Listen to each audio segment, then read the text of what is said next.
Hello everyone, स्वागत है आप सभी का आपके अपने यूट्यूब चैनल UG सब.in में। तो इस वीडियो में हम विश्व सभ्यता का इतिहास यानी कि यूनिट 1 चैप्टर जो हमारा है तो लेक्चर 2 है ये। अगर आप लोग लेक्चर 1 नहीं देखे तो प्लेलिस्ट में जाकर के देख लें। तो चलिए स्टार्ट करते हैं। मिस्र की सभ्यता, इसका इंट्रोडक्शन यानी कि परिचय जान लेते हैं हम लोग। पहले दुनिया की सभी प्राचीनतम सभ्यताओं का विकास किसी न किसी नदी घाटी के किनारों पर हुआ है। उसी प्रकार से मिस्र की सभ्यता का विकास भी नदी के किनारे हुआ था, जिसके कारण उसका नाम जो है मिस्र की सभ्यता या नील घाटी की सभ्यता से भी जाना जाता है। मिस्र की सबसे बड़ी विशेषता यह है कि उत्तर में भूमध्य सागर एवं दक्षिण में सूडान तथा पूर्व में लाल सागर एवं पश्चिम में विश्व प्रसिद्ध सहारा मरुस्थल से घिरा हुआ है। मिस्र की सभ्यता मुख्य रूप से अफ्रीका महाद्वीप के उत्तरी पूर्वी भाग में नील नदी घाटी पर स्थित है। मिस्र की सभ्यता उत्तर पूर्व में गाजा पट्टी एवं इजराइल तथा पश्चिम में लीबिया देश स्थित है। मिस्र एक ऐसा देश है जो एशिया, अरब एवं अफ्रीका को जोड़ता है, इसीलिए इसे अंतर महाद्वीपीय देश भी कहा जाता है।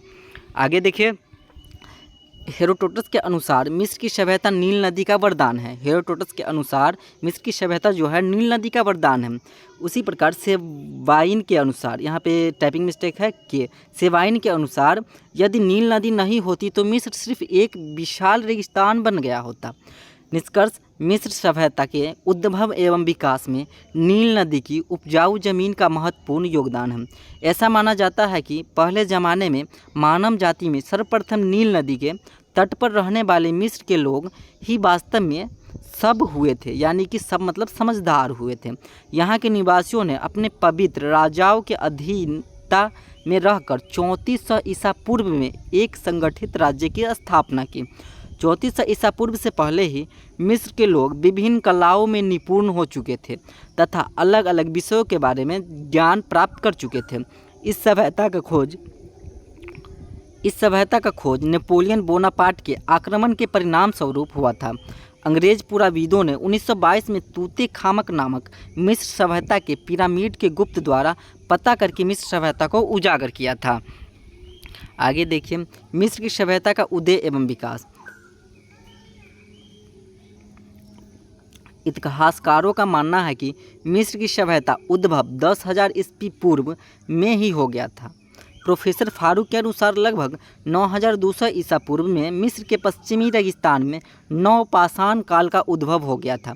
लगभग 4,000 ईसा पूर्व तक थिंस में अमाई, बदरी, गिरजई एवं अन्य संस्कृतियाँ विकसित हुई थी।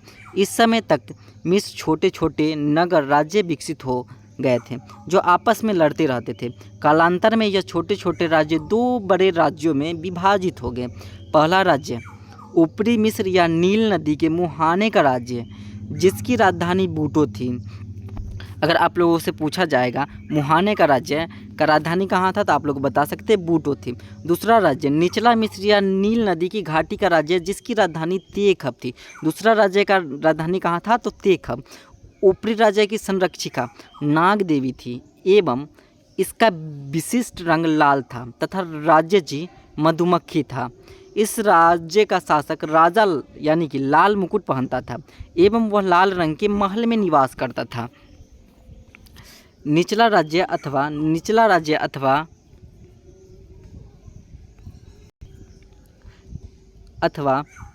निचले मिस्र की संरक्षिका का रंग सफ़ेद होने के कारण राज्य का भी रंग सफ़ेद था।